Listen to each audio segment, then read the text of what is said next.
This short video is going to share with you what Georgetown, Texas real estate is doing in August of 2025 compared to August 2024. So year over year, we've seen some statistics many times over the last couple of years that didn't look real good. Well, this might raise your eyebrows. Let's take a look.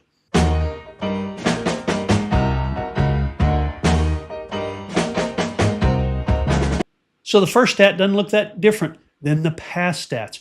Home sales fell about 10 to 11%.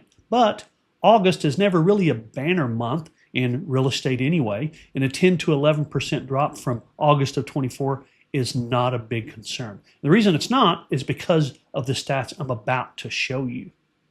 The average home price in Georgetown, Texas real estate compared to 1 year ago jumped 1.23%.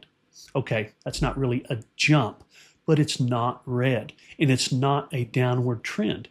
It's negligible, but it is green, and that's good. Now, the average price in Georgetown at about $529,000, I actually put another number right below that because I didn't want everyone running around talking about how expensive Georgetown housing is. So I took out homes on an acre or more because Georgetown has more of those than any other suburb of Austin, and that particular type of housing has a higher price per square foot because you're really paying for land as well.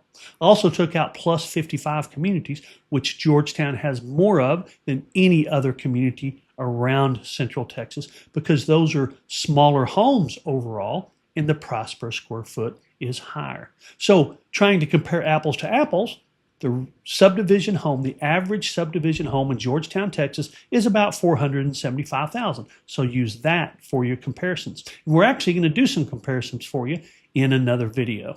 So you can go look at Zillow if you want, but this is direct stats taken from confirmed home sales.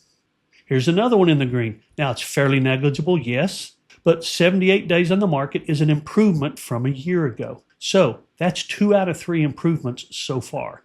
78 days may not sound great, but it's actually pretty normal. And we hadn't seen normal for a while. So you may not know how to feel about normal, but normal's not bad compared to the correcting downward market we have been in.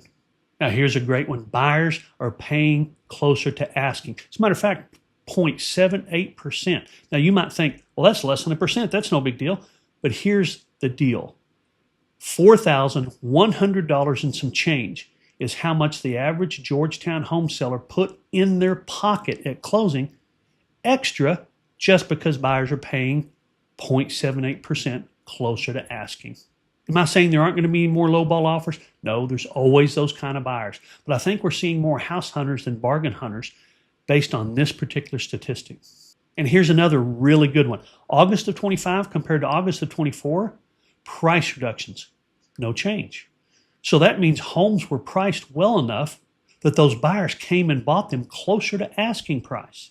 There was no change in price reductions from a year ago. And what we had been seeing is prices continued to be reduced in order to get homes sold. Well, that is a stable statistic right there. And I've got to say this, I always do. When it comes to pricing your home, this is a little hard to get your arms around, but a good real estate agent is going to explain this. When you price your home so that you don't have to reduce the price, you will end up at closing with a better price, closer to asking, and a faster sale. Now, you say, how can that be? If I price it higher, I'll get more. Well, if you price it higher and have to lower your price, you're shooting yourself in the foot. Time on the market, price reductions, those work against your leverage when it comes to negotiating. I hope this is making sense. Just remember, you price your home so that you don't have to reduce the price, you're going to come out better. Now I'm going to throw in a couple bonus stats for you. We're in a very unusual market, and it is unusual. You see new homes sold at an average of $217 per square foot. Resale homes, $227 per square foot. It's not supposed to be that way. New homes are supposed to sell more per square foot than resale homes. Now, just like I did with the average price earlier, I went and took out homes on large lots and 55 plus, but still, new homes average of $215 a foot, resale average of $215 a foot. Yes, there's a very slight difference, but it's not enough to even consider a percentage. It's not supposed to be that way. New homes are supposed to sell for more per foot than resale homes. Pretty much always that way. I've been in the real estate market over 40 years. Yes, that's 4 decades. I know I don't look that old. I know, but 4 decades. This is the third time I've seen this particular kind of market, and it's typically short-lived. So take that as you will. New homes, price per square foot, about the same as resale in this current market in Georgetown, Texas. Now I'm going to throw a couple stats in here that I follow and just kind of tell you why. The hotness ratio in Georgetown, Texas real estate is 27.7%.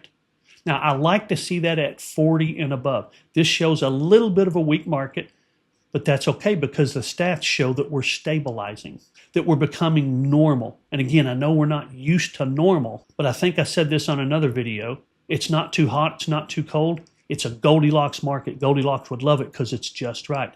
But it's not quite just right, but it's moving toward just right. We'd like to see that hotness ratio up. That's a percentage of homes under contract compared to homes on the market. Now, here's one that you may or may not really agree with me on, but 6-month inventory is normal. You don't have to be an Aggie to know that the Texas A&M Real Estate Center knows what they're talking about. And they say a 6-month inventory in a real estate market is a balanced market. I know it doesn't feel like it because we've been in a correcting market the last couple of years, frenzied, crazy market a couple of years before that, and then a very strong market for about a decade before that. But this is normal. It's not exciting, and that itself is exciting. Now, if you like this video, please do hit that like button. It always helps me out with YouTube. And if you'd like to see more, we're going to put more videos up with comparisons to other suburbs, and we put up all kinds of videos on Georgetown, Texas real estate, such as individual specific home tours of gorgeous homes, neighborhood tours so you can see what a community's like, and of course, information statistically like this to let you know where you stand. I did throw another video up here.